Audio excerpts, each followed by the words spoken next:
This is Scotty Reed with a BTR News commentary.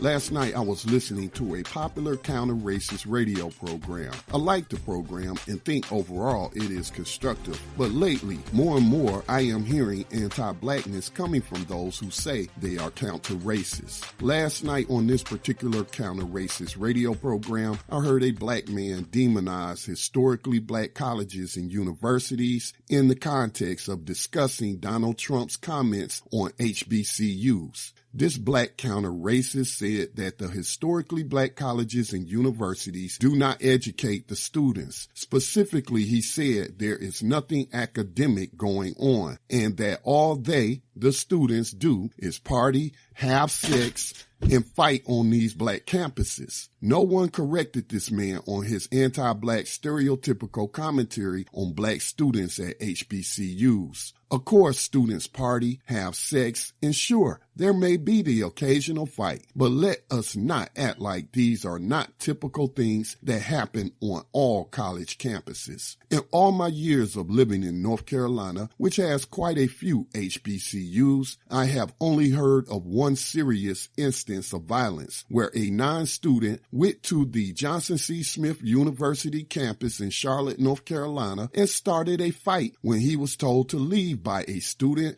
and the non-student shot someone. This person making the anti-black statements about these black students is not alone in his anti-blackness and counter-racist circles. I once heard a counter-racist author on a YouTube clip say that whenever large numbers of black people get together, there are always fights. Mind you, I have been to plenty of concerts and clubs in my youth, and while there was the occasional fight, the night did not always end that way. Being a former athlete, I have been to plenty of recreational centers and parks in predominantly black communities and maybe once witnessed a fight that was quickly broken up. I have been to plenty of family reunions on both sides of my family and do not recall a single fight that broke out, and these reunions are held every year. Graduation rates at HBCUs are presently a problem, and they started falling in 2008 according to my research. Considering that was the first year of the Obama administration, which set about cutting Pell Grants, is it possible that those funding cuts played a big role in the problem of lower graduation rates at HBCUs? I imagine it is hard to graduate from college when you cannot afford to pay for college. We should also point out that HBCUs have a disproportionate share of poor students coming from communities that have terrible public schools for a variety of reasons. However, let us not take any of this into account and let's just make up some crap about sex, parties, and fights being the main culprit of lower graduation rates at HBCUs. Let us not put it on the institutional racism that affects almost every black child whose parents are in a certain socioeconomic status the moment they are born. They don't call it the school-to-prison pipeline for no reason,